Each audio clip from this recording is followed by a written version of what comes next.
Something about this is a little uncomfortable to think about, so most people don't. Because if it's true, it changes how you see yourself completely. Think about this for a second. Who you are right now, your personality, the way you act, the things you think you're good at or not good at, how much of that did you actually choose? Or did it just kind of happen? Go back to a much earlier version of you. You're a kid, sitting in the back seat of a car, bored, restless, with nothing to do. And then out of nowhere, you start drawing. Not carefully, not strategically, just fast and messy and completely absorbed. A weird creature starts taking shape. Too many legs, too many heads, none of it makes sense. And you don't stop to question it. You're not thinking, is this good? You're not imagining showing it to anyone. You're just doing it. And that's the part that's easy to miss. There's no voice in your head, no second layer watching you, no version of you trying to manage how you come across. Just you and the thing you're doing. But that doesn't last. At some point, people start reacting. Someone says, that's really good. Someone else doesn't care. A teacher corrects you. A friend does something better. And none of these moments feel important on their own, but they stack quietly. And over time, you start paying attention to them. You start adjusting. You start thinking a little before you act, then a little more, then a little more.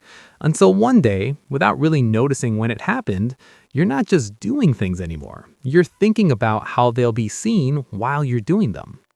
And here's the strange part. You're not even reacting to what people actually think. You're reacting to what you think they think. Your best guess, your interpretation. And we're not very good at that. So now there's this subtle pressure that follows you around. Not constant, but always there in the background. A kind of awareness, like you're slightly outside of yourself, watching, adjusting, making sure everything lines up. And after a while, that version of you, the careful one, the aware one, starts to feel like the real one. But every now and then, it slips. You get pulled into something. A conversation, a project, a random moment where you stop thinking about yourself completely.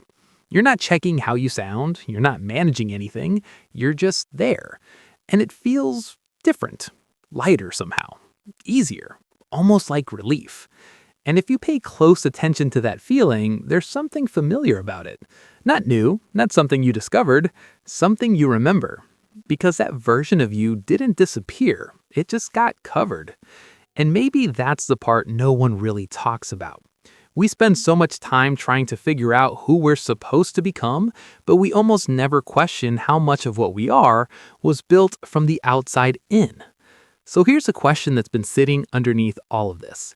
If you took away all of it, the opinions, the labels, the way you've learned to see yourself through other people, what would actually be left? Not the polished version, not the one you've been maintaining, just you. Because maybe nothing is missing. Maybe it's just been buried under everything you picked up along the way. And those moments when you forget yourself, even briefly, that's not you escaping who you are, that's you getting a glimpse of it again.